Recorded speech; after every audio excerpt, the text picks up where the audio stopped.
boa tarde. Meu nome é Ramon. Hoje a gente está aqui na Ugra para conversar com o Lauro, conversar com a Jana, conversar com o... Carlos. Com o Carlos. Vou começar de novo. Carlos.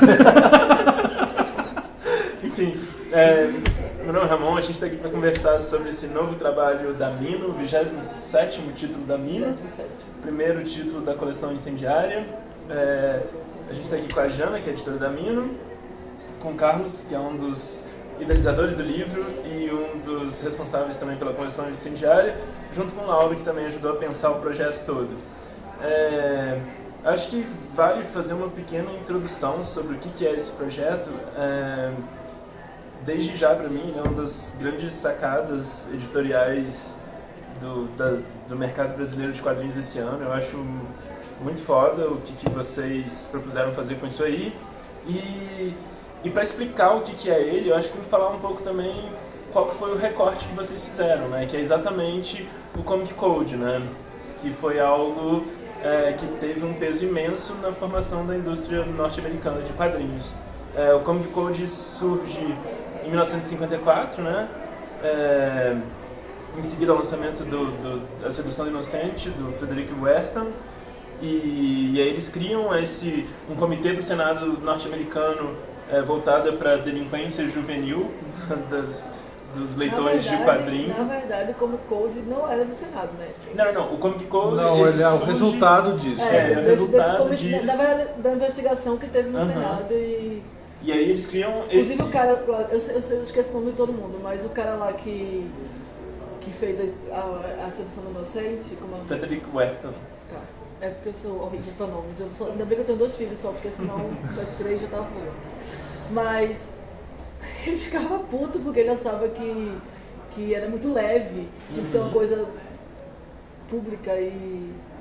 Ele ficava puto com o quê? Porque ele achava que tinha que ser uma coisa estatal, assim, tinha que ser uma coisa do Congresso. E acabou que foi uma coisa autogerida pelas próprias editoras. Ele ficou puto, ele tinha várias Eles críticas. acabaram criando esse código, esse comitê, né? Essa associação de revistas. Ele achava de boa. Essa associação de revistas que criou o código, e o código tinha várias regrinhas, né? E eu tava lendo como é que é impressionante as regras que o código estabelece, né? Por exemplo, todo conteúdo de revista, de quadrinho, precisava passar uma mensagem inspiradora do bem sempre triunfando de alguma forma. E a gente já conversou algumas vezes, eu já conversei com vocês dois, principalmente sobre os danos nefastos que esse código teve na indústria do quadrinho.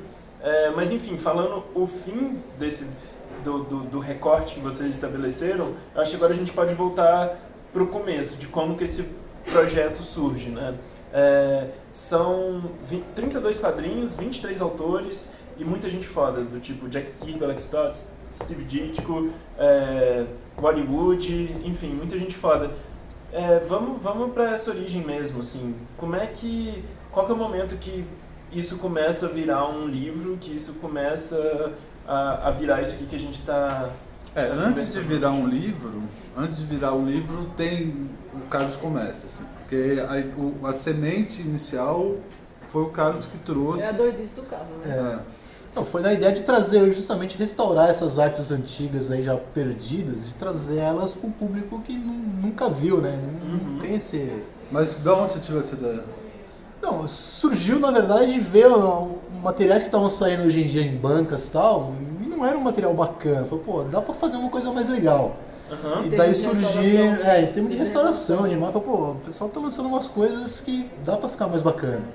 E pesquisando e tal, começando a chegar nessas histórias fantásticas. Meu, por que nenhum nunca lançou isso? E realmente, é difícil você lançar, você não tem originais. Nessa época, eles queimavam. Ninguém tem original hoje em dia. Muita pouca coisa sobrou dessa época. Muito quadrinho foi queimado literalmente. Justamente nessa época. O nome da coleção Incendiária é isso, né? Assim, remete a essas fogueiras que eles faziam com... Tem várias imagens, se dá um Google na internet, tem várias imagens de crianças chorando e uma pilha de quadrinho. São revistas são raríssimas hoje em dia, que tem revistas que tem lá 3, 4 exemplares hoje em dia, isso não existe mais. Mas você reunia essas revistas para ler por prazer, que você encontrava no scan. Exatamente, fica pegando em scan. E como essas revistas são em domínio público, você acha os scans dela qualidades boas, né? Que o pessoal pode publicar e tal. Então você tem sites lá, inclusive com catálogos históricos dos autores, só você consegue achar bastante coisa. E são colecionadores que pegavam as edições originais mesmo e escaneavam. Isso, os caras emprestavam para escanear. Tem dois grandes colecionadores, assim, a base de tudo isso são dois grandes colecionadores que emprestaram as revistas para essas pessoas escanearem e colocarem na internet. Uhum. Esses scans são a base de um monte de republicação que a gente tem hoje em dia, entendeu? Uhum. E aí a gente tem republicações que são basicamente pegar o scan e imprimir, tô falando no mercado americano, né? Uhum. E tem algumas que são um pouco da Fantagraphics, da Oyoi, que tem um tratamento ali, mas mesmo o tratamento deles, da Fantagraphics não, mas tudo bem, assim, dava para fazer uma coisa, assim, a ideia era, o Carlos trouxe essa ideia, tipo, cara, dá pra gente fazer melhor que isso, entendeu? E transformar em preto e branco justamente para trazer o traço, porque a maioria dessas revistas saíram coloridas, né? E mesmo da época, né, nos anos 40, no começo dos anos 50, a impressão não era o que a gente tem hoje em dia. Uhum. Então você tem ali cores fora de lugar, a mesma qualidade do preto, toda, né, falhando e tal. Então nunca, mesmo na época, elas já saíram precárias, porque era e a republicação que a gente tem americana é isso, assim, com essas cores. Porque assim, o que a gente não tem a republicação da arte original, a gente tem a republicação do material já impresso, que passou por esse moedor de carne que eram as impressoras de gibi da década de 40, assim, entendeu? Então a ideia era, não, vamos limpar isso e vamos apresentar de uma forma diferente, entendeu? Uhum. Mas aí como é que foi? Você viu isso, conversou com o Lauro viu potencial editorial nisso, passou pra Jana, como é que foi esse percurso, assim, até a coisa viral, tipo, porra, vamos transformar isso em um livro? Acho que foi meu junto. Acho que eu comecei a tratar, falei, vamos tentar ver se vai dar certo, né? Daí fui tratando, comecei a limpar, daí peguei... Porque todas as histórias saíram originalmente coloridas, né? Uma saiu em preto e branco. Então vamos limpar elas, ver se vai dar certo. Até tendo os primeiros resultados, eu mostrei com o Lauro e falei, vamos fazer alguma coisa com isso. Assim, depois que o Carlos tinha criado um processo já, tipo assim, cara, dá pra fazer, é assim que faz, o que você acha? Dá pra fazer em larga escala, a gente consegue fazer uma revista inteira com isso. Com esse sistema de restauração que ele desenvolveu, né? Maluco. E qual que é esse sistema de restauração? Não, Photoshop, limpar a imagem, pegar página por página scan, muda a resolução, ir apagando, consertando mesmo, pega o pincelzinho, vai no preto lá onde tá falhando, conserta o preto e tal. Braçal. É um trabalho braçal mesmo, de pegar página a página, tratar ali, fazer E vocês têm a versão física de outras dessas republicações? Aí você falou da Fantagraphics. Eu tenho muitas, assim. E o que é o problema maior delas, Lauro? Você estava falando da Fantagraphics, da IO, não sei como fala. Eu não sei também, eu não sei. É da IDW, ele tem um selo, esse cara chama Greg Yo, eu não sei como fala. YOE. Ele tem um selo dentro da IDW e ele trabalha com republicações de materiais antigos, assim. O carro-chefe é o Popeye, mas ele tem bastante coisa de terror e romance que ele publica também na IDW. A republicação dele e a republicação da Fantagraphics são ótimas, cara. Assim, eu gosto, entendeu? Mas elas passam pelo crivo da gráfica dos anos 40. Não sei se você está sendo claro. A ideia é ser um facsimile do que foi publicado. Exatamente. Até com as falhas, as propagandas, alguns até com as propagandas que tinha na revista e tal, que é para ser uma coisa... Lógico, eles pegam isso e dão uma uniformizada, porque o scan, as pessoas que fazem o scan, tem uma variação muito grande, às vezes de página a página da mesma história. Lógico que a Fantagraphics, eles dão uma padronizada nisso e publicam de uma maneira decente. Agora tem muitas outras editoras, tem uma que chama Vanguard, que publicou bastante coisa do Hollywood, tem uma publicação do Joy Kubert também, que é basicamente retirar a página do scan da internet, mexer no contraste e imprimir, entendeu? Assim, não é o ideal, entendeu? Assim, tem falhas bizarras, assim, é isso, assim, preenchimento de preto, todo tipo de falha gráfica que pode acontecer, porque eram impressoras rotativas, é um outro esquema, né, assim, eram produção de massa mesmo, com papel muito barato, tudo isso vira esses livros que são reimpressos, trazem isso, assim, entendeu? Pode ser charmoso, em algum ponto pode ser até charmoso. Por isso que eu gosto muito das publicações do Yo. Mas talvez não seja o ideal, entendeu? Podia ter uma alternativa, que é o que a gente fez, de ter essas artes limpas de fato, entendeu? É basicamente isso. Então, assim, aí vocês chegaram nesse ponto, tipo, pô, isso aqui dá jogo, vamos ver de fazer, né? Isso. E aí, o que aconteceu a seguir? Tipo, foi vocês fazendo a proposta pra Jane, e aí vocês começam, tipo, porra, o que é que a gente vai colocar? Quais são as histórias? Não, a gente ainda continuou o desenvolvimento fora da editora. A gente fechou basicamente a seleção das histórias. Não, na verdade, quando você procurou, a gente foi naquele almoço lá. E aí não tinha nada ainda, assim, não tinha nem ainda o recorte do comic, que ia ser até o Comic Code. Isso, daí que a gente decidiu. Que a gente decidiu. Porque aí eu acho que os meninos são incríveis, eles tinham feito um trabalho incrível. O que eu fiz para ajudar foi pensar editorialmente onde se encaixava. Então, a primeira coisa que a gente decidiu, junto comigo, foi definir o recorte Comic Code, que ia ser até Comic Code, que tinha até as histórias que na primeira porque tem algumas que estão em domínio público e já saíram depois, que ainda... Na primeira versão que vocês tinham separados, tinham as histórias que eram duas histórias. E aí eu falei, não, a gente vai fechar numa seleção Comic Code, vai ser esse o mote da editora, da coleção. E também definimos também que ia ser temático. Em vez de ser um do Steve Ditko ou qualquer coisa assim, que ia ser por tema, que eu bati o martelo, falei, não, vamos fazer por tema. A ideia, vocês estavam em dúvida, na verdade, como vocês iam fazer. E aí, assim, o que eu ajudei foi dar uma cara editorial, pensando mais numa coleção a longo prazo, e mercado, e essas coisas que é o que eu faço no dia a dia. Mas as cores dos títulos, todas as coisas, foi Laura e Carlos que fizeram. Porque, então, assim, vocês já tinham muita coisa restaurada e, tipo, vocês estavam só na ideia, na dúvida qual seria o filtro. Exatamente, vários estilos, além do Comic Code, tinha tem de terror, ficção científica, romance, crime, então tinha E aí, assim, no primeiro momento a gente não sabia direito o que fazer com isso, assim. No primeiro momento mesmo a gente pensou no Catarse, né, Carlos? E aí a gente resolveu apresentar para a Mino e foi isso, assim. Depois que a Mino assumiu, e aí a gente fechou definitivamente, porque tinha muito material já, assim, pronto, né?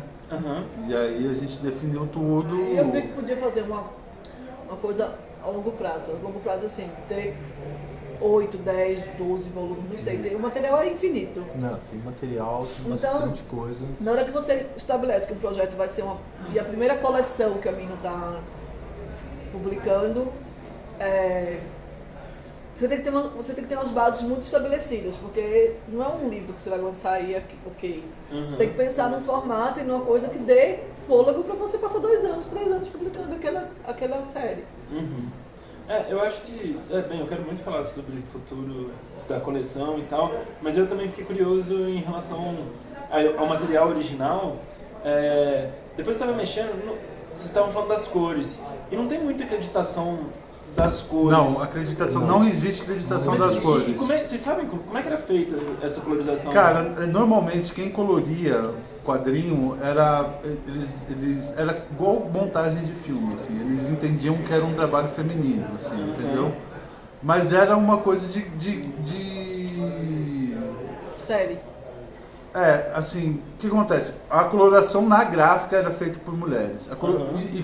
E existia a coloração nos estúdios. A maioria das histórias eram produzidas por estúdios, assim, né? Não existia a figura do autor independente, assim, né? Ele trabalhava num estúdio e produzia as histórias em massa. Quem fazia a colorização era o estagiário do estagiário do estagiário, assim. Era, por exemplo, tem colorização feita pelo Joey Kubert, que eram meninos de 14 anos na época, assim, entendeu? Elas não têm uma conotação narrativa, né? Eu gosto muito das cores, assim, mas porque tem essa coisa aberrante, assim, essa coisa muito diferente do que a gente está acostumado hoje, assim. Mas era um problema para a série, assim. A ideia era trazer o traço mais limpo possível para valorizar o artista, né? Como ela não estava dentro de um esquema narrativo, num esquema de importância da história, tanto que elas não são creditadas. Nem elas e nem as letras também não são creditadas, porque é a mesma coisa. Pouquíssimas histórias são creditadas as letras, porque era feita pelo estagiário do estagiário. Assim. Era um menino que estava lá para aprender, não sei o quê, e se o menino fosse relativamente bom. Por exemplo, teve muitas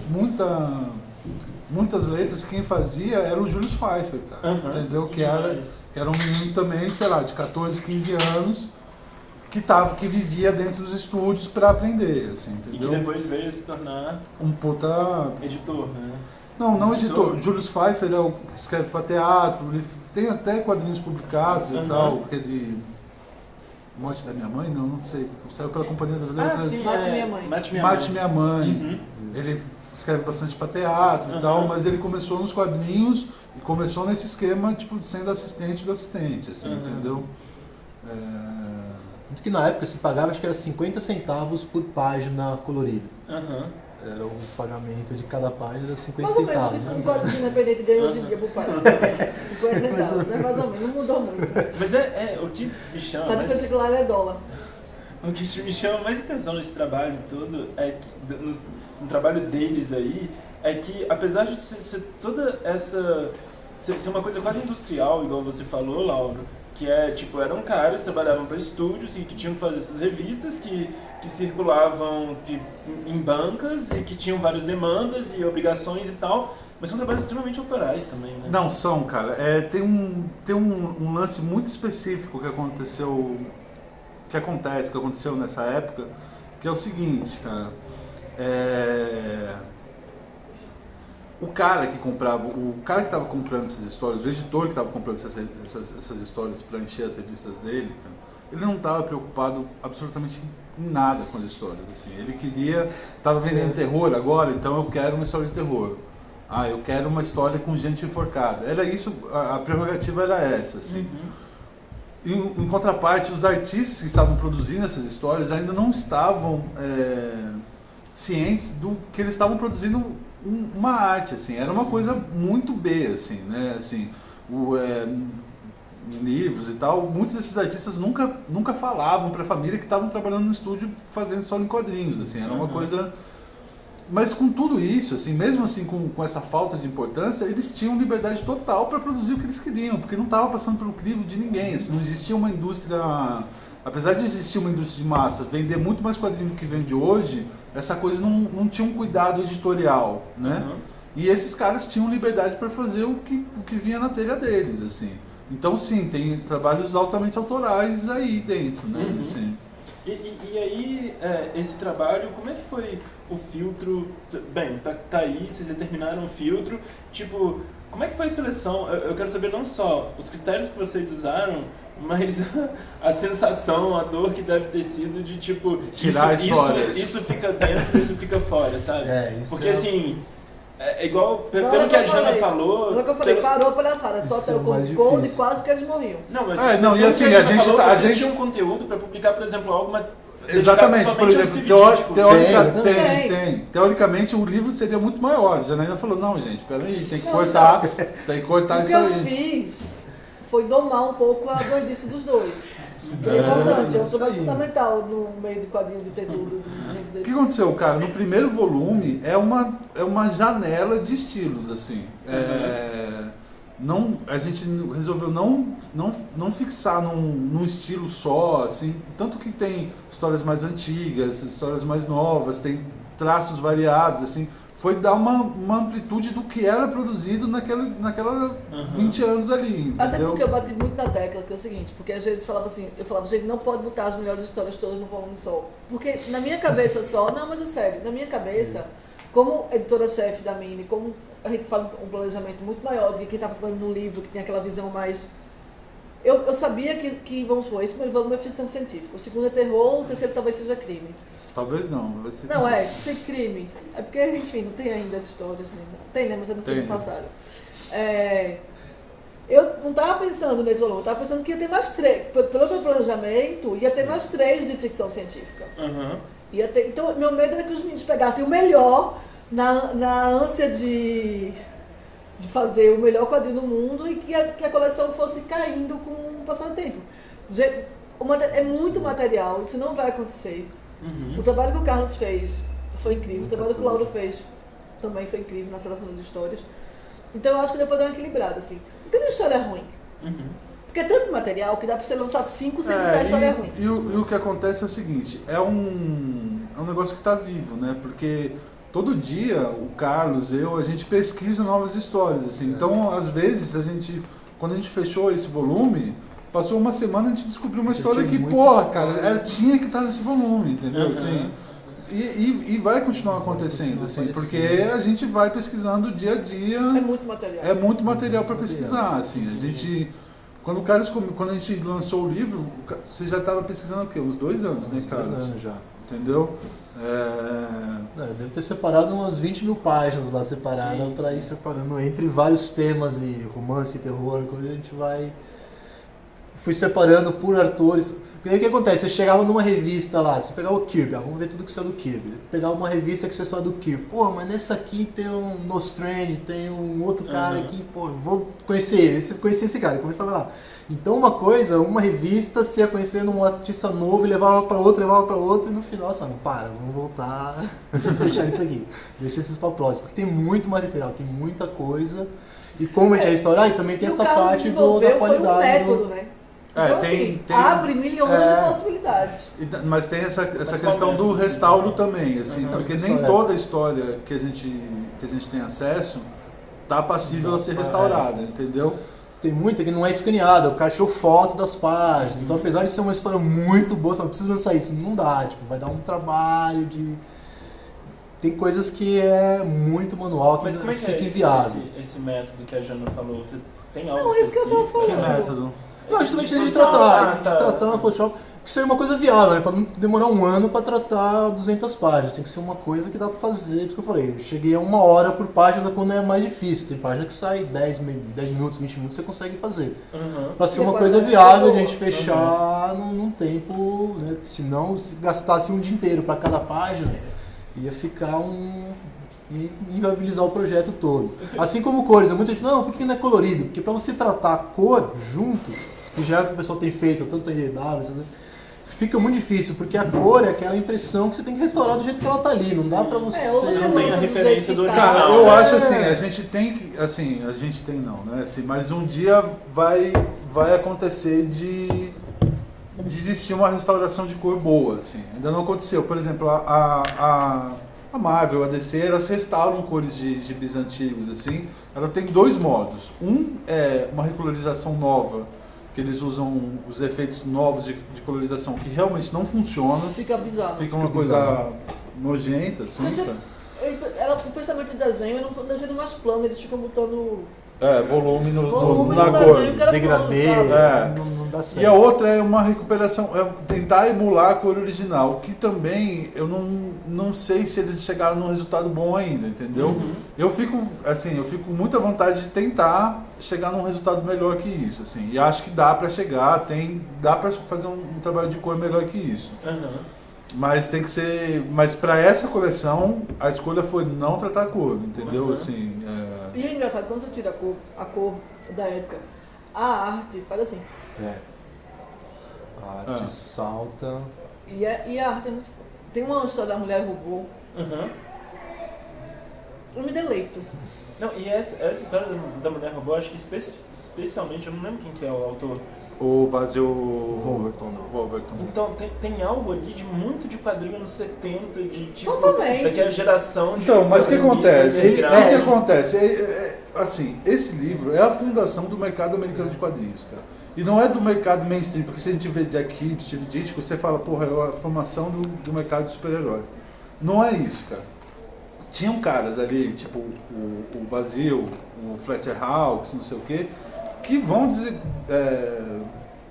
vão dar no quadrinho independente americano, entendeu? Caras como Crumb, como o Shelton, eles liam esses caras, cara. Assim, não existia quadrinho independente. Sim. Eles liam esses caras, entendeu? E é desses caras que vêm essas referências, assim. Se você vê a arte do Burns, do Charles Burns, com a do Basil, parece uma continuação, cara. Total. Assim, entendeu? É a formação do quadrinho americano, não a formação do quadrinho de super-herói. O enquadramento, tudo. Tudo. Essa da Mulher Robô me lembrou até, tipo, Daniel Klaus. Então, Exatamente. Essa história pra mim é uma coisa que me impacta muito. Exatamente. Tanto que esses caras saem na Fantagraphics, assim, entendeu? Porque as pessoas têm que saber. Assim, Tanto os caras que estão aqui quanto essa geração mais recente. É isso aí, tá nesse guarda-chuva, né? Mas se a gente for olhar, e eu fiquei falando, vamos fazer do Comic Code, porque eu acho que é muito significativo o Comic Code. Sim. E é um movimento que a gente tem mania de achar que tudo que avança não volta mais. Isso é uma coisa até muito interessante para a gente pensar nos tempos de hoje. Sim. Que a gente teve vários avanços e está tendo uma onda de retrocesso, enfim, trevas. O Comic Code, estudar o Comic Code e ver o que acontecia antes do Comic Code, para mim é muito significativo, porque o quadrinho atrasou 30 anos o que podia ter sido o quadrinho se não existisse o Comic Code. Isso, e a gente acha que é uma coisa absurda, uma coisa de maluco. Mas não foi só no quadrinho que existia um Comic Code. No cinema existia esqueci o nome do Código Haig. Enfim, se você conhece o código. Que começou em 20, mas não foi implementado. Lá para 34 foi implementado. Mas o auge foi nos anos 50, que também é onde o Comic Code foi implementado. Essa histeria contra tudo, não foi só no quadrinho que existiu. Essas artes de massa aconteceu. E isso fez o cinema. Se você pegar o cinema dos anos 30, dos anos 20, dos anos 30, e pegar o cinema dos anos 50, a quantidade de temas muito mais relevantes e pesados e interessantes era no cinema. O quadrinho também, porque existia um quadrinho para adulto que acabou. Acabou por causa disso aí. Assim. Então, pensar e conhecer. Se você imaginar o que teria sido o quadrinho se não existisse Comic Code, se essa galera tivesse continuado fazendo quadrinho... essa galera continua fazendo quadrinho, só que enquadrado no Comic Code, né? Exatamente, mas com assim, milhões de o que amarras. a gente tem que pensar também é o seguinte, cara. O Comic Code, cara, lógico que ele parte de uma histeria cristã, sei lá... Mas uma coisa... Mas ele é basicamente um regulador financeiro, cara. Entendeu? São as grandes editoras que se juntam para criar um Comic Code para varrer todas essas novas editoras que estavam ganhando terreno. As editoras que estavam estabelecidas, que era a National, sei lá, que vence a DC, a Dell Comics, Atlas, a Dell Comics, que fazia as coisas da Disney e tal. Elas vinham perdendo, desde o final da guerra, vinham perdendo terreno gigante para esses caras, cara, entendeu? Que estavam produzindo um quadrinho com mais relevância, assim, com interesses adultos diversos. Nem sei se é adulto, assim, porque mas é um quadrinho mais adulto. É um quadrinho que não fazia distinção para ser um quadrinho infantil. Não era um quadrinho infantil. Não era um quadrinho infantil, não se propunha a ser um quadrinho infantil.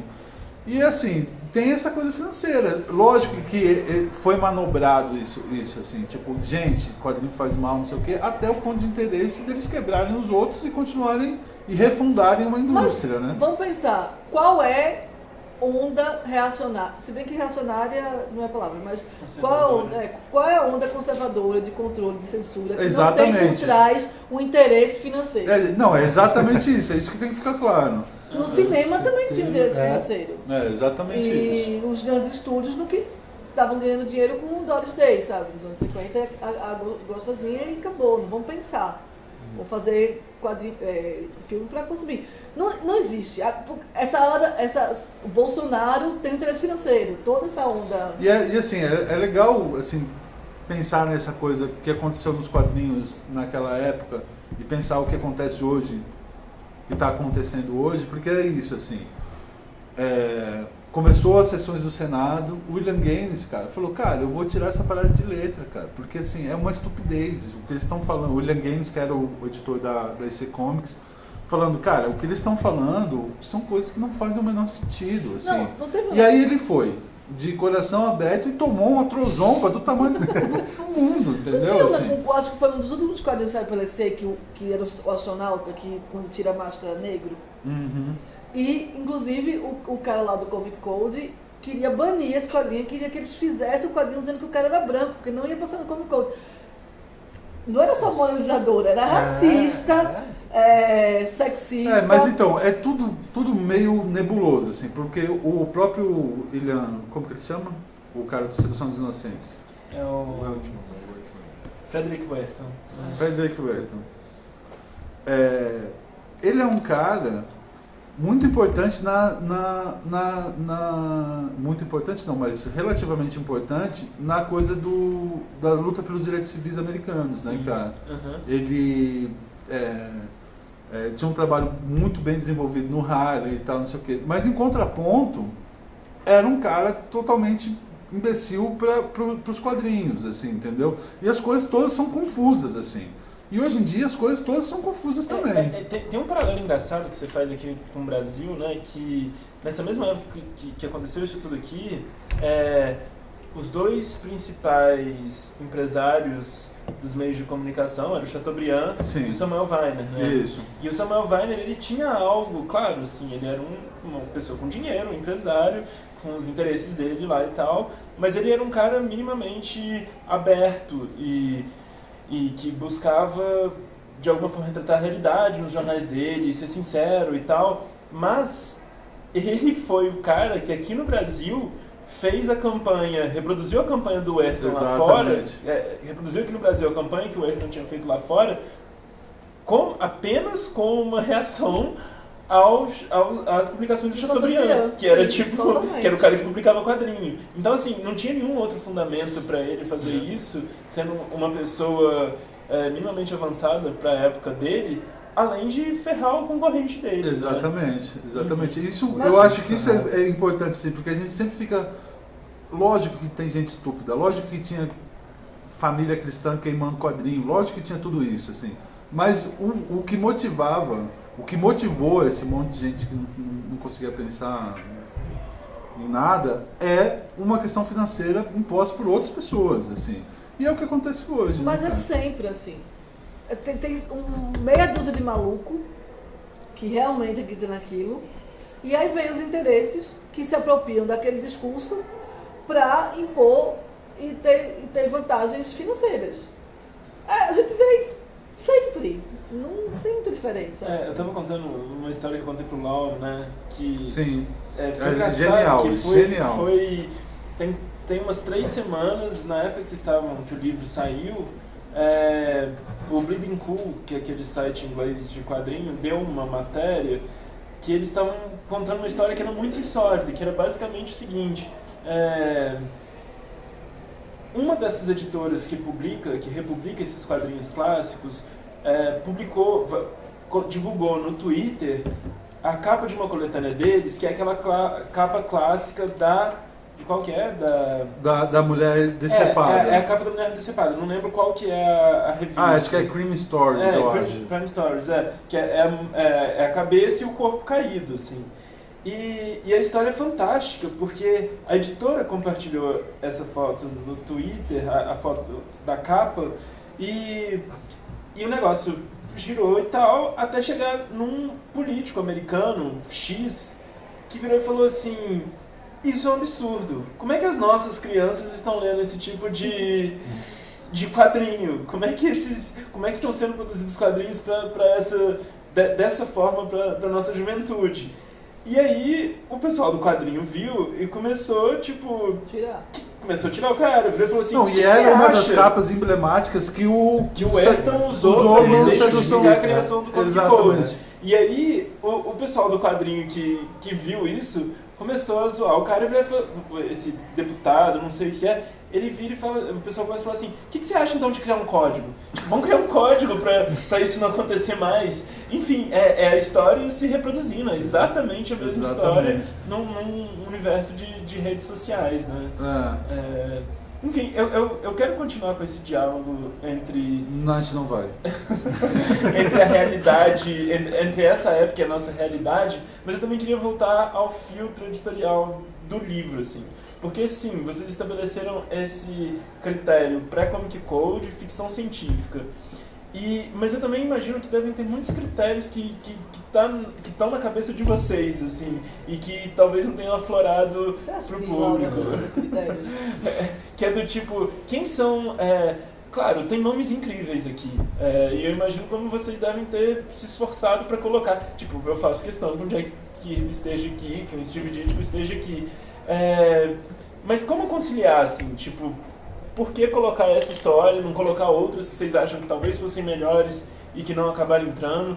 Eu acho que não teve isso, não. cara. Acho que não teve essa coisa de essa história é melhor, mas vamos guardar. Esse tipo de coisa, apesar de Janaína aconselhar bastante a gente fazer isso, a gente definitivamente não fez isso. A gente tentou não ter, sei lá, não vamos ter 10 histórias do Kirby, Não, vamos sim, ter isso uma, aí eu duas, falei pra gente também, não ter também, né, um Porque o Kirby monte. tem que estar em... A ideia era ter o maior número possível diferente de artistas e tal, pra gente conseguir pegar uma gama maior, mas não vamos focar em um, dois e ter um monte só desse e ter mais um. A ideia, cara, é que isso sirva, porque assim, essas histórias estão disponíveis para qualquer pessoa sem gastar nada, assim, tendo internet em casa, você vai lá, acessa e descobre essas histórias.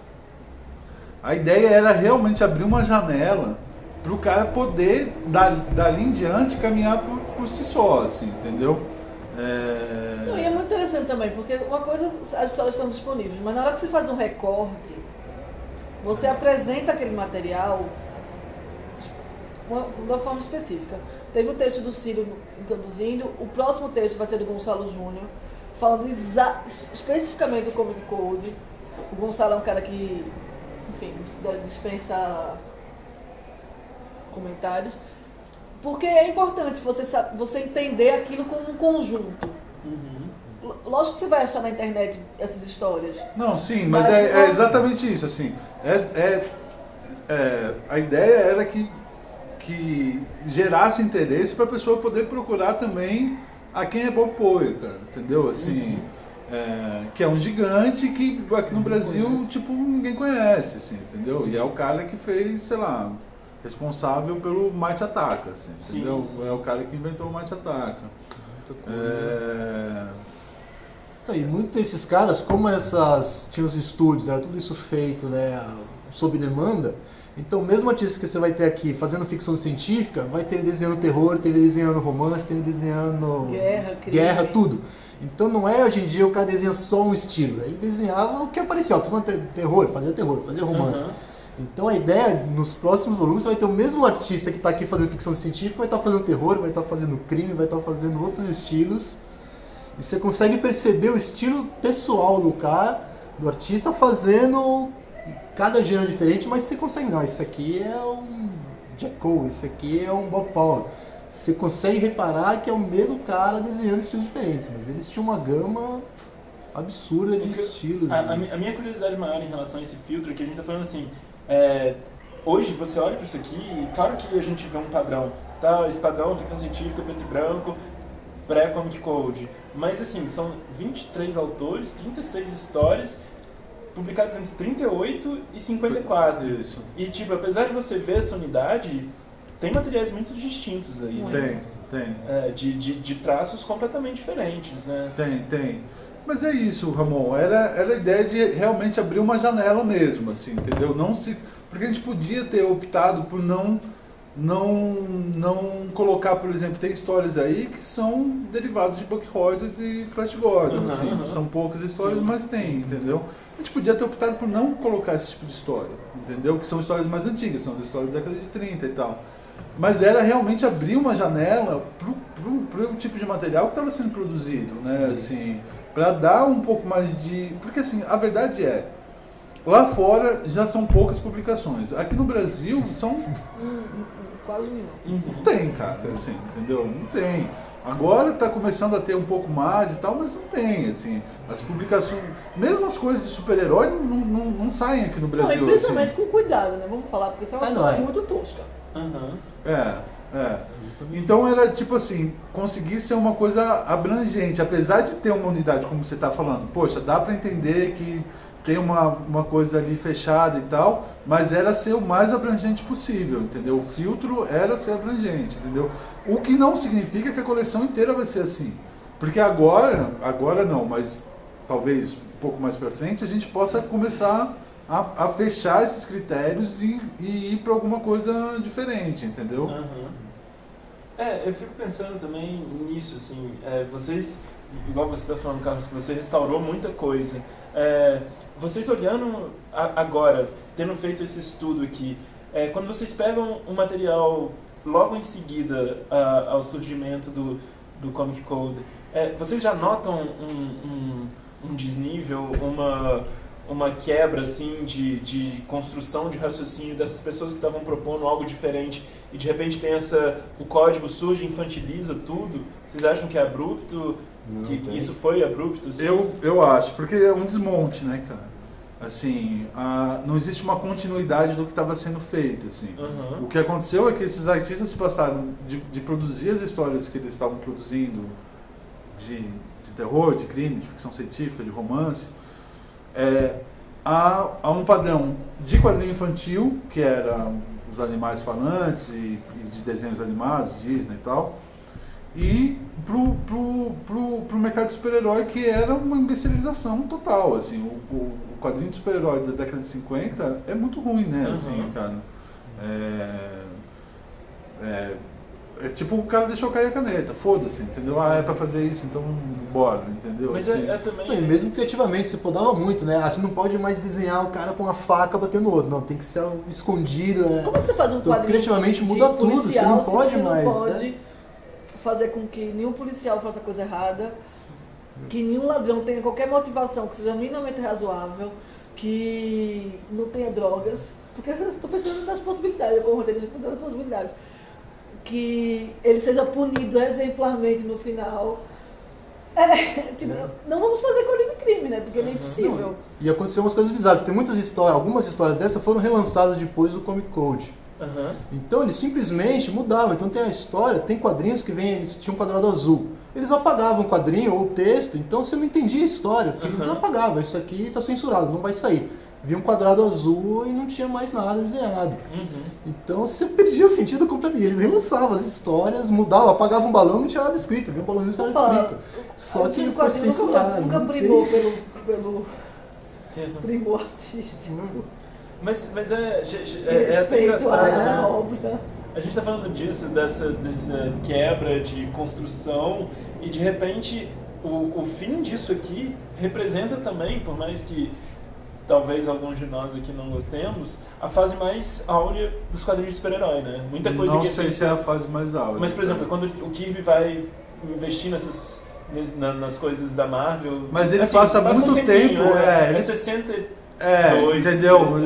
Tem um tempo aí anos, de amassando pão aí, cara, fazendo gibi de monstro sem sentido, sei lá, Groot, sei lá. Esse tipo de gibi que não dizia mais nada a ninguém. Quando ainda era a Atlas e a época dos monstros, essa época eu não acho que é tão imediato assim a transição, assim. Eu acho que tem um tempo aí de maturação, tipo, então não tem jeito, vamos fazer quadrinho de super-herói, vamos fazer um quadrinho legal de super-herói, que é o que o Kirby fez, que é o que o Ditko fez, que é o Kubert fez. Desculpa, eu não sei o que eu tô falando. E aí a gente vê essa transição, e claro, tem esses nomes grandes, mas tem alguns aqui que também somem, né? Tem alguns que somem. Tem alguns que desistem, literalmente desistem do quadrinho e vão trabalhar com outras... Assim, a realidade é que na década de 50, na década de 40, ninguém queria trabalhar com quadrinhos, né? Assim, o cara tava lá, mas ele almejava ir trabalhar na indústria publicitária, na animação, em alguma outra coisa que não fosse os quadrinhos. Literatura, né? Final da cadeia alimentar. Com o código e as restrições e tal, alguns simplesmente, não, vamos fazer outra coisa. E grandes quadrinistas. Alex Tuff saiu dos quadrinhos. Fazer Lógico, não animação. foi logo depois da quebra, mas assim, logo depois foi Animação, fazer animação. O Bob Poe foi fazer figurinha de chiclete. Alguns desses nomes realmente se perderam, assim. E nisso o livro é importante também, assim, porque, porra, Jack Kirby é foda. Não precisa falar que Jack Kirby é foda, mas esses caras também são tão fodas quanto Jack Kirby, assim, entendeu? E talvez trazer um pouco de luz para esses caras seja uma coisa importante, né? E muitos deles realmente sumiram. Coisa dali ele não desenhou mais e caiu no esquecimento. Tem uns que... Alguns foram, desenhou ainda depois Homem de Ferro, um ou outro foi trabalhar na Marvel, fazendo algumas revistas da Marvel. Mas acho que mais da metade aí simplesmente desapareceu. O Fletcher Nos anos Hawks 50. simplesmente desapareceu mesmo, saiu pra beber e nunca mais, morreu, apareceu. Ele morreu no banco acharam no banco da praça de Nova York. Né? Morreu no banco. O Jack Cole se matou, assim, existem histórias trágicas que Gente, são fazer muito... quadrinho na bolsa. Tem histórias muito legais, assim, histórias trágicas desses caras que são muito legais, assim, também, né, cara? Bom, Que sei lá. desapareceram. Não, muito legal. Em relação à produção, outra coisa que eu acho muito interessante também é vocês chamarem o Gerlach para traduzir, né? Então, isso foi uma ideia que... Eu amo o Gerlach. Eu sou apaixonada por Gerlach. O Léo tinha outras coisas, mas eu falei, foi... você tinha outros nomes. Eu acho que vale só abrir. O Gerlach, para quem não conhece, é um quadrinista do Sul, né? Ele é do Sul e ele tem um material independente que é muito farto e muito interessante. Séries como a Non Ha'ori, ele fez o mais recente número da coleção Gritos, Sim. fez o Noia, enfim, é alguém que acho que todo mundo recomenda, né? Mas enfim, por favor, Jean. Eu tinha um desespero, eu e o Gerlach, a gente se conheceu na Desgráfica. É Desgráfica aquela... chama Desgráfica, né? Hã? Eu nunca sei o nome daquela filha. É do Desgráfica que rolou no Miss. Desgráfica. A gente se conheceu pessoalmente na Desgráfica, a gente se amou e a gente virou melhores amigas. E eu estava muito afim de trabalhar com o Gerlach, que ia sair um livro para na Ugra, mas acabou que não saiu, porque ele lançou o Grito, enfim, ele é muito enrolado. E eu estava desesperada. Quando os meninos me trouxeram esse negócio, eu pensei, porra, o Gerlach tem que ser a pessoa... Porque ele tem todo um trabalho em quadrinho de gênero. E isso aqui nada mais é quadrinho de gênero. E eu achei que era uma pessoa... Minha preocupação era o seguinte, tinha que ser alguém que escrevesse muito bem. E o Gerlach escreve muito bem. O Gerlach escreve maravilhosamente bem, sem ser empolado, né? Não sei o quê. Ele escreve bem textos sobre crack. As histórias têm bastante texto. Todas essas histórias. E elas escreve têm muito bem. Porque é o seguinte, é uma tradução muito sutil, porque primeiro, a gente não pode descaracterizar totalmente que é um texto antigo. Porque senão fica sem noção. Meteu aí, e aí, bro, não dá. Tem que caracterizar como um texto antigo. Mas ao mesmo tempo, se você pesa um pouquinho a mão, fica datado. E a ideia não era publicar um negócio que tá com cara de 1930. Era um negócio que você sabe que é datado, mas você tem um prazer ao ler. E aí o Gerlach eu acho que foi genial, porque ele conseguiu balancear muito bem esse texto. Eu já fechei com ele, por mim ele vai traduzir o resto da coleção inteira. Ele já está trabalhando no negócio, porque o trabalho dele foi primoroso. Eu fiquei curioso de uma história que ele contou aqui, foi num outro evento que teve aqui quando ele veio lançar, da história do Lodo, né? Ai, nossa, isso aí foi eu e ele, cara, meu Deus. Ele contou aqui? Ele contou pro alto, acho que vocês podiam contar o que foi. O Gerlach ligou pra mim e falou assim, olha só, tem um pré-Moço do Pântano, que é um pré-Moço do Pântano. É um pré-Moço do Pântano. E a tradução literal é o Lodo. Porém,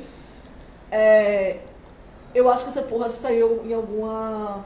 Ele falou que já tinha saído 2 versões aqui no Brasil. Já tinha saído em algum lugar, só que a gente não sabia onde tinha saído. Eu liguei pro lá não saía, aí comecei a ligar. Gonçalo, Sidão, não sei quem, Alexandre Morgado. Porque eu queria, e eu e o Gerlach passou 15 dias procurando a porra do nome desse monstro, como tinha saído. E aí, depois de 15 dias, eu e o Gerlach enlouquecendo, eu ligo pra Gerlach e falo, eu descobri qual foi o nome do monstro. Não, o Gerlach ligou pra mim. Eu descobri o nome do monstro. Aí eu falo, Gerlach, aí ele, o monstro. Aí eu falei, puta que pariu, eu queria tentar 15 dias, eu ia lá ligando pra Deus e o mundo pra conseguir uma edição. Aí a gente falou, não, vai sair como lodo, porque eu não vou botar o monstro. O monstro é foda, tipo, foda-se saiu pela... Acho que é pela Outubro ou pela La Selva. Não, então, acho que foi pela La Selva, parece que E parece que numa outra versão que saiu já tinha um diálogo, como é uma criatura semelhante a Homem-Coisa, Monstro do Pântano, a inspiração era mais ou menos essa, né? E aí a ideia dele foi, tipo, não, vamos zerar, fazer a versão... porque era muito ruim, não vamos ter um negócio chamado O Monstro. Oi, monstro. Não, era isso mesmo, assim, numa segunda vez que ela saiu, ele já tinha esse histórico do Homem-Coisa, do Monstro do Pântano, e já puxava pra ir, né, cara? De fato, a maioria dessas histórias já saiu no Brasil, né, cara? Pela Outubro ou pela La Selva, assim, que compravam gibis aquilo e lançavam aqui em preto e branco, cara. Cara, desde a década de 40 sai, cara. Entendeu? No gibi mesmo, saía no gibi, na década de 40. Terror negro, não sei o que. Eles compravam material, existiam representantes aqui no Brasil que compravam esse material e eles saíam preto e branco aqui, cara. Diferente lá fora, eles saíram preto e branco. Tinha essa coisa, né, de tipo pesquisar. O Guelac foi atrás disso, assim. O Guelac foi um cara que tipo foi um nome super acertado pro trabalho, assim, né? Ele já tem realmente esse trabalho com quadrinho de gênero. Ele já dialoga com um quadrinho mais antigo e tal, apesar de ser um quadrinho totalmente autoral e tal. Isso é um quadrinho totalmente... Então foi um nome frente, super né? acertado, assim, para fazer. O livro é todo bem cuidado, né, cara? Assim, tem o Guelac traduzindo. Quem fez as letras foi o Thiago Ferreira, cara, que fez as letras e as adaptações de... porque os títulos, o problema é os títulos, né? Então, o título que eu... É porque é isso, né? Tem Não, alguns tanto ali é que que eu a acho que gente dá pra fica- ver que eles estão muito fiéis A gente tentou, assim, todos eles estão mais...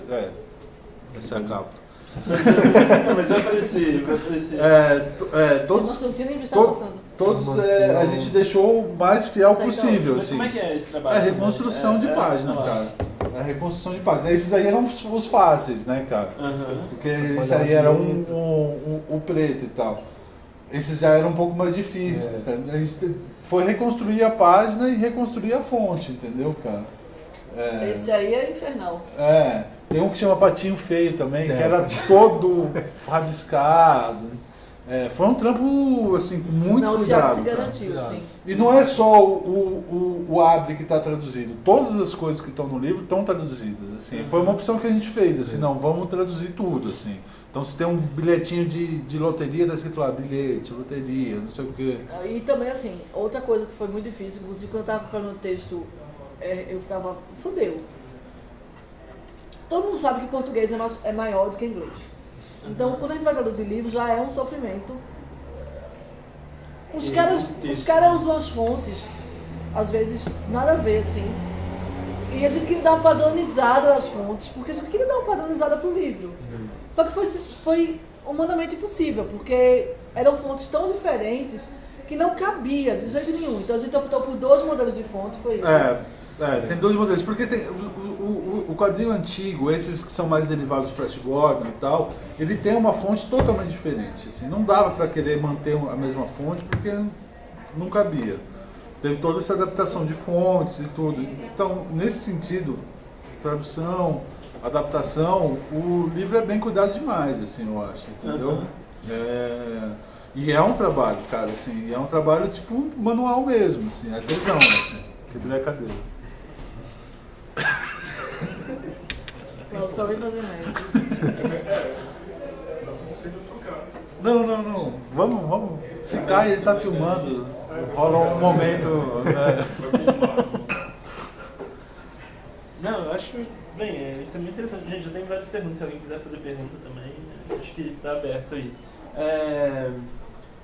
E eu queria voltar um pouco agora a essa questão do diálogo com essa realidade nossa conservadora e que você vê um diálogo em relação a existe uma infantilização quando a gente vê pessoas consumindo quadrinho cada vez mais de super-herói, os filmes estão cada vez mais infantilizados, e que talvez venha muito daí também, dessa época, né? Tipo, o George Lucas era leitor de quadrinhos de super-herói, Guerra nas Estrelas, e vem muito disso aí, e bem, determina muito do que o cinema hoje quase são filmes também que vão muito nessa leva quase infantil, né? E aí todo o resto que se propõe a ser mais autoral e independente virou underground. E nem é só isso, né? Assim, é uma coisa de não sair do lugar seguro, né? Também, entendeu? Assim, de se manter numa coisa que as pessoas já reconhecem e tal, não o buscar. código nesse aspecto foi muito conveniente para quadrinho, para essas, principalmente para Marvel e DC. Sim, total. Sim, né, total. Significa a sobrevida e o que virou hoje em dia essa indústria bilionária aí, se deve ao código, cara. Porque se não fosse o código, desculpa, não ia ter super-herói, assim, entendeu? Não sei se não ia ter super-herói, mas talvez o super-herói não tivesse todo esse peso. Só fazendo um adendo aqui, ao mesmo tempo também, assim, em grande parte foi a existência do código que inspirou e, de certa forma, acabou sendo responsável pelo surgimento do quadrinho underground americano. Uma reação, né? Que surge meio como uma reação de falar, cara... Porque era enquanto não, o código... total. A influência dos caras, Crumb, Sheldon, todos esses caras, quando você vai ver, eram os quadrinhos DC Comics, era Mad, da fase Kurtzman, não sei o que e tal, né? E aí os caras já chegam e falam assim, quer saber? Então foda-se essa merda e eu vou chegar dando voador. Gente, mas tem umas coisas... O que acabou sendo uma coisa benéfica também na história dos quadrinhos, apesar de ter tido um ostracismo ali imediato, assim, depois do Comics Code, mas... Talvez se não tivesse tido isso, a gente não teria essa cultura underground. Então, a gente até falou isso. Na hora que você vai pra conta da cultura, aí fudeu, tá ligado? Tipo assim, então agora não tem limite mesmo. Na hora que você deixa de almejar. É uma coisa muito extrema, muito sufocante, assim, em algum momento ela vai desembocar no oposto dela. Sim. Mas não, a gente tava falando, a gente falou isso antes de você descer, que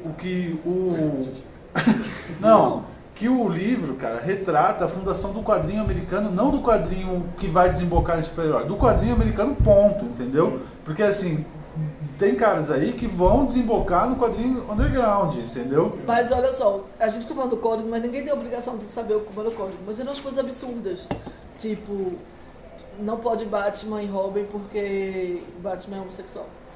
Mulher Maravilha é lésbica porque ela é muito... Isso no caso do livro do Herta, né? Não é o código, é o livro Sim, tudo bem. Mas que é a base que o código usa, é quase um martelo, uma é quase um maleficado para a Inquisição, né? Tipo, é a Bíblia que eles vão seguir pra... E eu tava falando aquela hora que eu falei assim, porque ele tem essa audiência no Senado, que esqueci o nome dele, vai lá e toma umas gebas gigantes no rabo. E acabaram todo mundo resolvendo se autocensurar. E tinha uma corrente que o Ayrton fazia parte que achava um absurdo, que achava que isso aí ia ser muito leve. Tinha uma corrente que queria ser mais rígido. É louco, né? Porque assim, a verdade o código todo é contra a EC, né? Assim. E a EC, cara, o surgimento dela, a EC era Education Comics, que era o pai do William Gaines, que fazia Bíblia em quadrinho, gibi religioso, não sei o quê. Ele morre, o William Gaines fica com uma porra de uma editora e fala, cara, quer saber? Vamos tocar o puteiro nessa porra aqui, cara. Vamos usar o peitinho, moleque. Aí ele muda de Education Comics para Entertainment Comics. E revoluciona o mercado. E cria a Mad, que está aí até hoje. E gerou todo o quadrinho underground. E as histórias de terror. E assim... O cinema americano, eu acho que foi castigo. As séries de TV, não sei o que, tudo isso bebeu na EC, assim, não tem como falar que não, entendeu? E é muito louco como o cara cria todo um império intelectual e é destituído de todo o benefício financeiro disso, né? Assim, não, e eu acho que foi castigo. Se ele estivesse fazendo a Bíblia como um bom cristão, não tinha acontecido isso com ele.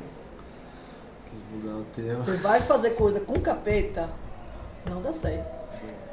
Eu queria falar também agora da própria Incendiária, porque vocês adiantaram já várias coisas que que estão fazendo. Desde o começo vocês tinham na cabeça que isso ia ser uma coleção? Eu tinha. A Não gente sei se tinha, vocês tinham também. a gente tinha. A gente sabia que ia dar certo e sabia que... Tem muito material, a gente tem muita coisa, tem muito material bacana. Mas assim, vocês têm ser tipo, lançado. uma previsão de quantos farão? Não, até quando tu vai vender, nem vai fazer. Exatamente. Quando Como tiver público, usuário. quanto pessoal De quantos postar fazer, e- não. Mas a gente tem uma programação mais ou menos na nossa cabeça de De 3 como em vai 3 funcionar. meses. 3 em 3 Vocês- meses. 3 em 3 meses? 3 em 3 meses. E assim, eu tô instalando chicote. O que eu imagino é o seguinte: a gente começou com ficção científica, vai pra terror e aí vai pra crime.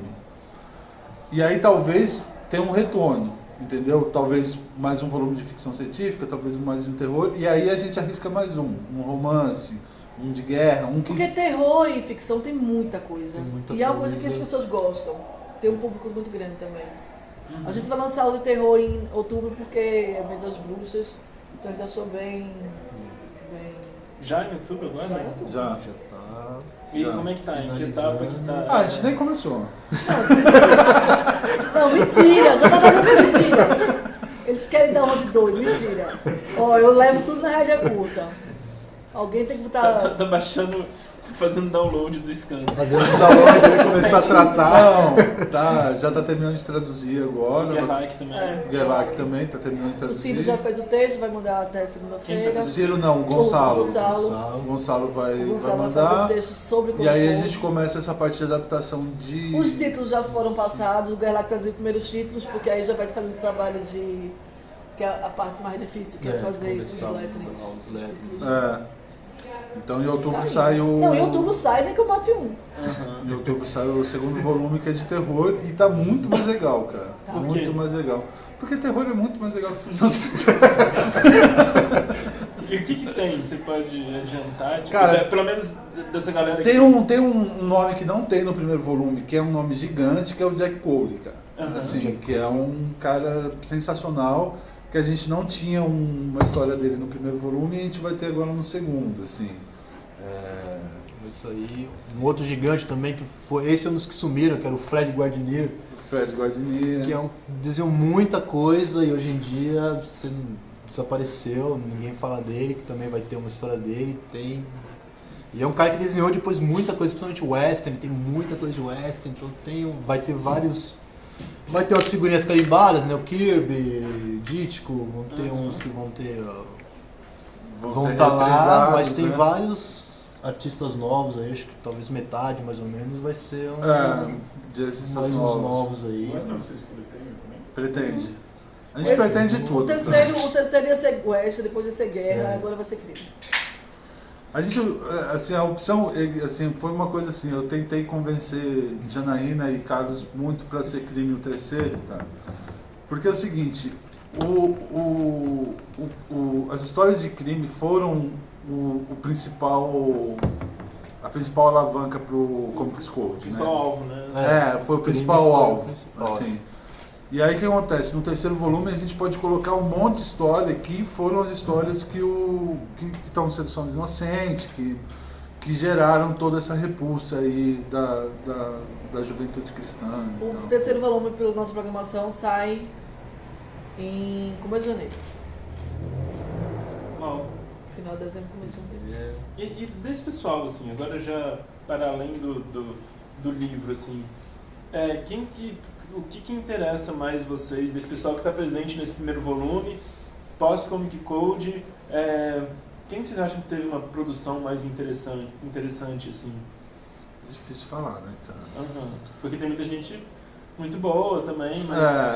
E são coisas, e vão para coisas diferentes. Por exemplo, o Brasil vai fazer média e tal, e é um negócio sensacional, assim, gigante. O Jack Kirby, não preciso falar, né, cara? Assim,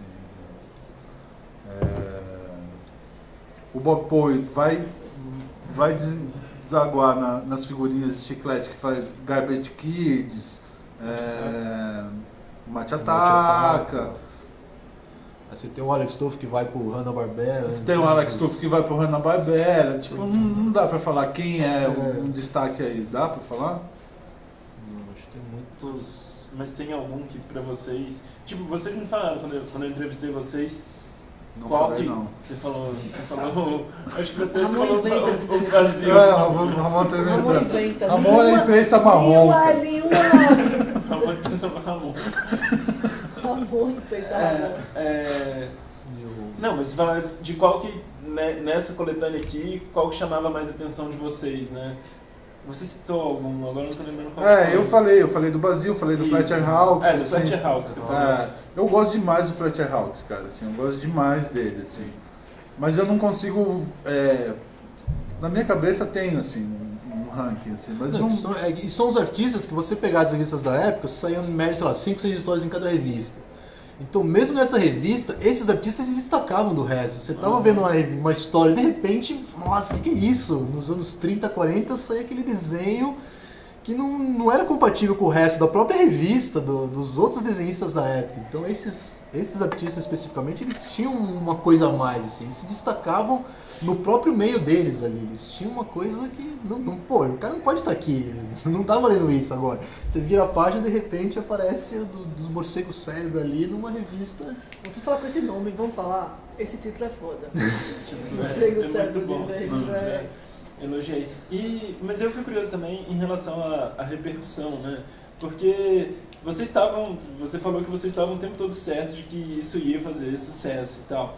Mas também tem algo de ousado em pegar quadrinho preto e branco, ficção científica dessa época, assim, antigo, né? Coisa que datada, não num sentido pejorativo, mas datada. Sim. E parece que as pessoas estão lendo. Tanto que vocês Parece que o quê? Desculpa. As pessoas estão lendo, as pessoas estão comprando, tanto que vocês vão continuar a coleção. Não, e tem, isso... tem muito quadrinho distribuído. Mas não tem mais nada na minha. A gente vai já daqui a pouco ter que reimprimir. Porque assim, não é que vendeu todos. Mas o primeiro interesse que a gente tem, que a gente sabe que é bom, é quando as lojas têm interesse de pedir. Quando as lojas pedem muito, a gente sabe que por mais que isso não seja venda direta, na hora que a Amazon pede muito, na hora que a Saraiva pede muito, na hora que todas as lojas... Porque a Ugra vai pedir muito sempre, porque a Ugra trabalha com esse tipo de quadrinho que a gente lança. Mas na hora que essas lojas pedem bastante, é sinal que eu consegui vender bem o peixe. E para vender bem um peixe, às vezes tem que ter um peixe bom, né? Não adianta você ter um peixe ruim, que você não vai conseguir vender. Eu resolvi apostar, a Mino resolveu apostar nesse lançamento. Primeiro que um quadrinho incrível, o trabalho que o Carlos e o Lauro fizeram foi incrível. Então não tinha nenhuma coisa que fizesse a gente pensar duas vezes. Mas comercialmente falando, você pensa que primeiro que é uma coleção, ou seja, se a coleção vai bem, acaba um título alimentando o outro.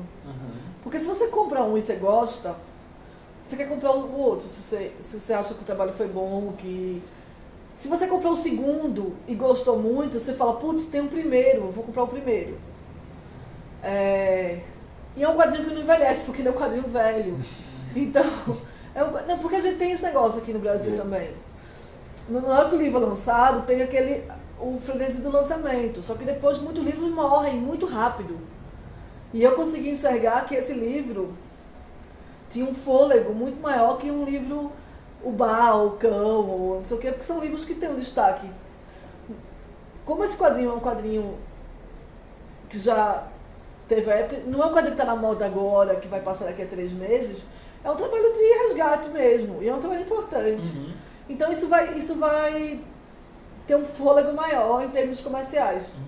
E como é a coleção maior ainda. Então eu acho que os meninos vieram com a proposta, e eu achei que era fantástico, assim. Só ia e está superando nossas expectativas. Uma curiosidade minha, que eu também já perguntei, mas acho que... É natural. Valeu, Lauro. Então vamos para outra pergunta agora. Então vou mudar a pergunta, já que essa já está resolvida. É que esse livro, ele é uma edição única no mundo. Só tem aqui no Brasil tanto a seleção das histórias quanto esse material esse trabalho de restauração. Vocês têm algum interesse de fazer barulho com isso lá fora, de mostrar para as pessoas? A Mino tem já uma equipe lá fora. Posso ser muito sincera? Posso ser sincera? Pra ser sincera, eu tô bêbada. Não, tô bêbada. Não, mas pode gravar. Eu sou toda do Zoom. Esperando sua sinceridade. Não, é o seguinte. Isso tudo, teoricamente, está em domínio público. A gente vai botar no próximo um textinho que o advogado passou para botar embaixo, dizendo que a gente tentou, e é verdade, a gente tentou ver.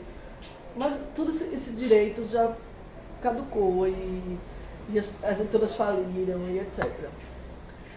Mas a gente está primeiro se cercando de coisas legais.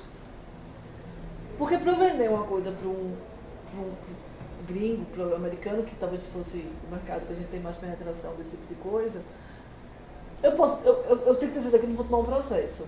Por alguma história ali que passou desapercebida, não sei o quê.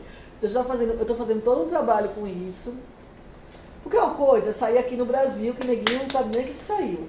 Na hora que a gente tem convênio com o pessoal da Fantagraphics, com o pessoal do mundo editora lá nos Estados Unidos, da Dark Horse, não seria esse material, mas a gente conhece muita gente lá. A Dark Horse lança esse material. Não, sim, mas eu não sei se ele lançaria A esse Fantagraphics material. lança esse material. Não, a Fantagraphics lança. É. Mas eu falei, a Dark Horse eu não sei. A Mas Dark enfim. Horse tá lançando. Não, sim, não sei se lançaria esse título. Não, sim. Como é o nome? Mas primeiro eu estou me cercando de todas as questões legais. Uma é deixar passar 6 meses que lançou, ninguém processou ninguém, deu tudo certo. Aí a gente vai entrar com tudo no mercado. Porque eu acho que esse título pode ser a gente conseguir vender para vários países. Assim. Porque é muito mais fácil pegar um negócio já pronto, né? Do que você ter que restaurar arquivo. E. Enfim. Não, é Mas isso, é eu que você pensei falou, nisso que no aí. Brasil é um material que a gente fala. Lá fora eles lançam muita coisa dessa época, mas é principalmente terror, né? Tudo esses da Fantagraphics, da IDW, da IO, é tudo terror. Ficção científica, em específico, é um tema que é muito deixado de lado, né? Você não tem relançamento, mesmo lá fora, de ficção científica dessa época. São pouquíssimas coisas. E dentro, sei lá, você vai ter um lançamento do livro do Dítico, vai ter algumas histórias dele, do Kirby, mais uma coletânea só de ficção matemática, assim. Não tem. Não tem. Não tem. Lá fora eles lançam terror, crime, uma outra e tal, mas... E é engraçado, né? Outro dia eu li uma matéria na Wired falando que a gente está vivendo um momento de... A matéria diz que a indústria do entretenimento passa por um momento de exceção em relação à produção de conteúdo distópico. Pode não ser o melhor, mas, por exemplo, a gente está vendo vários filmes, esses... eu até esqueci o nome... Divergente e essas coisas assim que são distopias, e aqui também tem muitas distopias, né? Sim. E que daí vem muito um diálogo, a matéria diz que é algo natural, até meio óbvio, né? De distopias sempre aflorarem em momentos de conservadorismo e tensão. Sim, porque é uma fuga. E em relação, vocês veem diálogo, por exemplo, com essas histórias aqui, com o nosso presente, não estou falando nem do contexto, desse contexto de conservadorismo, mas histórias que são datadas, que são dessa época, mas também dialogam com a nossa realidade hoje, que tem algum diálogo. É porque, assim, ficções científicas são sempre construídas a partir inspiradas no momento em que as pessoas, os autores estão vivendo, né? Sim. Mas mesmo assim tem coisas aqui que são interessantes em relação a dialogar com o nosso momento atual, Cara, né? tem histórias que são que poderiam ser feitas hoje, é isso que você está falando, né? Tem muito isso, cara. Desculpa, Ramon, eu não consigo elaborar isso. Né? Agora, um negócio que eu como editora-chefe da Mino, a gente vive fazendo as coisas direito. Tudo bem que a Mino tá com foda-se um monte de coisa. Só que como é o nome? É inerente. Alguns eu estava lendo e falando, meu Deus, isso é tão errado, tão errado, tão errado. Nos nossos parâmetros hoje, isso é tão errado. A história da mulher robô lá, ela é errada em tantos níveis, que chegava e me dava um calorzinho no estômago, sabe? Falar, meu Deus, Jesus. Só que é tão incrível, e lógico, toda análise não pode deixar o contexto histórico de lado, e o contexto histórico era outro. Mas... ainda mais, por exemplo, se vocês com esses planos de fazer essas de terror, essas são histórias que também, ainda hoje, de alguma forma, tem coisas chocantes ali, né? Tem. Mas acho que da ficção também tem, cara. Assim, da ficção também acho que tem tem algumas histórias que ainda tem uma pegada que você fala, caralho, cara. Tipo, tem uns plot twists aí. Sabe o que eu acho legal? Como às vezes as histórias são autorreferentes, tipo, o cara que fazia ficção científica, se você pegar o desenhista, não sei escritor. O quê, o escritor, sabe? O quadrinista era personagem, ou o escritor de ficção científica era personagem da história, sabe? Era uma coisa tão autorreferente e eu acho tão interessante. Uma coisa que eu tenho até, entrando nesse assunto, vou fazer uma pergunta. O quanto que as histórias, você falou que teve histórias de guerra, e tem, porque esse período está passando pela Segunda Guerra, por exemplo, e pela corrida espacial, depois da Guerra Fria. O quanto que esse contexto histórico real influencia nas histórias, ou é um negócio mais totalmente solto dessa realidade, ou se tinha alguma influência, por exemplo, de uma Segunda Guerra, os medos, né, ou até a corrida espacial, os caras não tinham nem ido pra Lua, Não, é tudo isso tá aí, cara, assim, tipo assim, o medo da bomba atômica, o medo da bomba atômica, a coisa do comunismo, de uma presença que vai uniformizar todo mundo, tá tudo aí, cara, assim. Mesmo dos OVNIs, os OVNIs, que foi acho que de 48, 49, que começou, né, o disco voador e tal, então tudo isso começou a aparecer aí. Especificamente que é de ficção científica, que é uma maluquice, assim. Que acaba sendo também um relato dos medos, né? Sim, o problema da automatização também é presente, porque é uma coisa que hoje em dia a gente discute, nós que não com robôs, mas, enfim, outros níveis de que as pessoas vão perder emprego, que essa ideia do conhecimento proibido é uma coisa que vem de Prometeu. Tudo que é conhecimento novo causa uma necessidade de uma punição divina. Porque é isso que a gente vê na história do mundo, assim. Todo conhecimento, desde Prometeu, todo conhecimento novo vem com a punição. Você vai ser punido porque você ousou roubar o fogo. Essas histórias eu vejo muito isso nas histórias de ficção científica, essa ideia de que o avanço, de alguma forma, vai botar tudo a perder. Pode ser na história do robô. Da genética, sabe? Vai dar errado, todos os avanços, eu acho isso muito, muito interessante, porque isso é a história da humanidade, assim. Ele dialoga com literatura, com toda todo esse medo, toda essa coisa tá dentro dessa seleção aí, assim, ela aparece o tempo todo. Assim. Então, é legal que pode virar até um aluno de uma faculdade pode fazer um relato histórico, né? Sim, pode. É muito legal. E depois, aí surge o Comic Code e a forma de encarar essa realidade muda totalmente, né? Enquanto aqui, mesmo que seja por meio de metáforas, estava se falando disso, da realidade, dos temas, depois vira um escapismo puro, de se distanciar ao máximo da realidade, né? Exatamente isso. Que é triste. Você tira o real da história, é só o imaginário que fica ali, não tem mais com o Code vira uma propaganda americana, às vezes, né? Um negócio... Gente, cara, tem propagandismo aí também, sabe? Assim, Sim, deve ter aí um maldito comunista, deve ter, assim, entendeu, cara? Gente, mas o Code falava que o Super-Homem era anti-americano.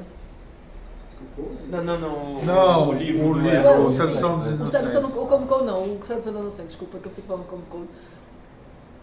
Gente, não, menos, né? Tipo, pelo amor de Deus, ele é ruim exatamente porque ele surgiu bem nessa época do pós-guerra, ali tava tudo aquela coisa, quem é inimigo, quem não é, quem é amigo. Porque acho que vale lembrar também que a gente está falando disso tudo aqui, a primeira história contemporânea do ano que foi publicado Action Comics número 1, né?